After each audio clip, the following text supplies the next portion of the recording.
नमस्कार मंडळी, मी चुटकी आणि चुटकीच्या स्वयंपाकघरात तुम्हा सर्वांचं मनापासून स्वागत आहे। तर चॅनलवर नवीन असाल तर नक्की सबस्क्राईब करा। तुमच्या एका सबस्क्राईबनी मला खूप मोटिवेशन मिळतं आणि खूप जास्त आनंदसुद्धा होतो। तर आजचा मेनू आहे आपला शेवग्याची शेंगाची भाजी, जे की तुम्ही खूपदा बनवली असेल, पण नक्की माझ्या पद्धतीने एकदा ट्राय करा। त्यासाठी आपण इथे घेतलेला आहे खोबरं, कांदा आणि लसण आणि एक मोठा टमाटर। तर इथे मी शेवग्याच्या शेंगा घेतलेल्या आहे, कापून सुद्धा घेतल्या आणि छान अशी साल सुद्धा काढून घेतलेली आहे। आता पटकनच आपण तवा ठेवलेला आहे, तव्यावर थोडंसं तेल टाका आणि त्यावर छान असं खोबरं भाजून घ्या। तर नक्की मंडळी तुम्ही एक छोटीशी कमेंट सुद्धा करून द्या, मी कशा प्रकारे रेसिपी बनवते किंवा माझ्या रेसिपी कशा राहतात, तर तुम्ही नक्की एक कमेंट करून द्या। तर बघू शकता मंडळी, आपल्या खोबऱ्याचा कलर इथे चेंज झालेला आहे। चेंज झाल्यानंतरच आपण यावर कांदा सुद्धा टाकून घेऊया। कांदा सुद्धा आपल्याला असाच लालसर भाजून घ्यायचा आहे आणि त्यानंतर आपण पटकन असा काढून घेऊया। तर बघू शकता मंडळी, आपला आता कांदा झालेला आहे। त्यानंतर आपण आता गंजात पाणी ठेवलेलं आहे आणि पाण्यामध्ये आपण आता शेंगा सुद्धा शिजून घेऊया। तर आपल्याला शेंगा इथे 80% शिजवायच्या आहे, 20% ज्या शेंगा आहे आपण त्या भाजी शिजूया।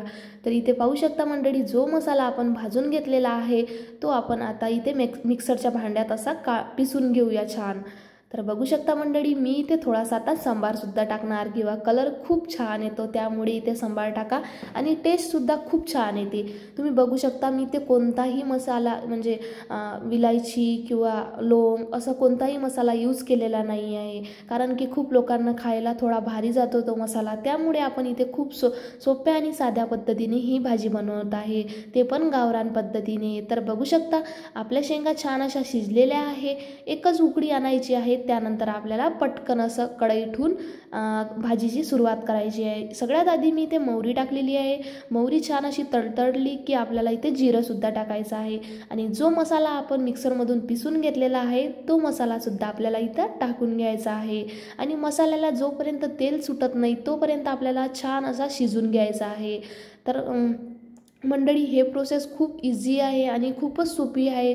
तुम्हाला कोणत्याही मसाल्याची गरज नाही किंवा भाजा नंतर काढा खूप हे राहतं, त्यामुळे आपल्याला या इझी पद्धतीने भाजी करायला खूप अवघड जात नाही किंवा टाईम लागत नाही। खूप 15 ते 20 मिनिटात ही भाजी शिजून मस्त तयार होते। तर बघा, आता मसाल्याला तेल सुटल्यानंतर मी इथे आता टमाटरसुद्धा ॲड केलेला आहे। तर एक मोठं टमाटर घेतलं होतं, कारण की मंडळी टमाट्याने खूप मस्त टेस्ट येते आणि खूप मस्त आंबटपणासुद्धा येतो भाजीला आणि खूप छान अशी भारी अशी टेस्ट येते। त्यामुळे आपल्याला इथे टमाटर ॲड करायचंच आहे। तर बघू शकता, तुम्हाला ॲड करायचं नसेल तर तुम्ही नका करू। तर इथे मी 1 चम्मच घरचं लाल तिखट वापरलेलं आहे आणि 1 चम्मच धनिया पावडरसुद्धा टाकून दिलेला आहे, थोडासा हळदसुद्धा टाकून घेतली आणि इथे मी थोडंसं आता जिरं पावडरसुद्धा टाकलं। मी जिरं आधी टाकलेलं होतं, पण मला जिरं पावडरसुद्धा आवडते भाजी, त्यामुळे मी जिरं पावडरसुद्धा टाकलं। हे मसाले सगळे मी घरचे यूज करत आहे, फक्त हळदच माझी विकतची आहे, बाकी सर्व मसाले मी घरी बनवलेले आहे। तर इथे बघू शकता मंडळी, आता आपल्याला असं पाणी टाकून घ्यायचं आहे। तुम्हाला किती जणांची भाजी बनवायची आहे त्यानुसार तुम्हाला पाणी टाकायचं आहे। तर इथे बघू शकता मी 1 ते 1.5 ग्लास इथे पाणी टाकून घेतलेलं आहे आणि त्यानंतर आता इथे सांबारसुद्धा ॲड केलेला आहे। आपली भाजी एकदम बनून तयार आहे मंडळी। एक उकळी आली की पटकनच आपण शेंगासुद्धा टाकून घेऊया। तर बघू शकता कलर कसा आलेला आहे आणि खूप छान भाजी बनलेली होती, तुम्ही नक्की ट्राय करा। बघा, एक उकळी आल्यानंतर कशी भाजीला वरती तर्री आली आहे। आपण जास्त मसाला जाळला सुद्धा नाही आहे, तरी पण आपल्या भाजीला तुम्ही बघू शकता किती छान असा कलर आलेला आहे। तर बघा, इथे आपण शेवग्याच्या शेंगा शिजवल्या होत्या, त्या शेंगा आता आपण इथे टाकून घेऊया आणि 5 ते 6 मिनिट असं ठेवू आणि त्यानंतर आपली भाजी रेडी आहे। तर बघू शकता मंडळी, किती छान कलर आलेला आहे आणि मी रस्सा जास्त घट्ट केला नाही, कारण की जास्त घट्टमुळे थोडासा वेगळा लागतो, त्यामुळे पतलासा असा रस्सा ठेवा। तर भाजी बनवून एकदम रेडी आहे। तर चला, तर आता आपण छान असं सर्व करूया। तर इथे मी केळीचं पान घेतलं, त्यावर सगळ्यात आधी मी भात ठेवला, कारण की मी भातसुद्धा आधीच बनवून घेतलेला होता आणि त्यानंतर मी इथे थोडंसं लोणचं टाकलं, कारण की आता उन्हाळा चालू आहे आणि उन्हाळा म्हटलं तर आपल्याला चटपट असं आंबट चिंबट काहीतरी पाहिजेच। सोबतच काकडी ठेवली, थोडासा निंबू ठेवला आणि आंब्याचा रससुद्धा ठेवला, कारण की मार्केटमध्ये आंबे आलेले आहे, त्यामुळे मी आंब्याचा रससुद्धा बनवला होता आणि थोडासा एक पापडसुद्धा ठेवून घेतला, जो की मी गॅसवर भाजलेला आहे. आणि आता मी इथे बघू शकता तुम्ही भाजी टाकत आहे. बिलकुल जास्त पतली नाही, जास्त घट्टही नाही, बरोबर भाजी बनलेली आहे, पोळीसोबत जेवता येणार अशी.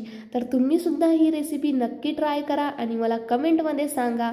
आणि व्हिडिओ छान वाटला असेल तर नक्की एक लाईक करून द्या आणि सबस्क्राईबसुद्धा करा. माझ्या चॅनलवर गावरानी रेसिपी येत असतात, तर तुम्ही नक्की सबस्क्राईब करून ठेवा. आणि मी तुम्हाला सोप्यातली सोपी पद्धत सांगत असते, त्यामुळे नक्की सबस्क्राईब करा, शेअर करा, लाईक करा. भेटूया नेक्स्ट व्हिडिओमध्ये. तोपर्यंत बाय बाय मंडळी. तुम्हाला रेसिपी कशी वाटली नक्की एक छोटीशी कमेंट करा. तर खुश राहा, आनंदात राहा आणि रेसिपी पाहत राहा आणि बनवतसुद्धा राहा. Bye bye.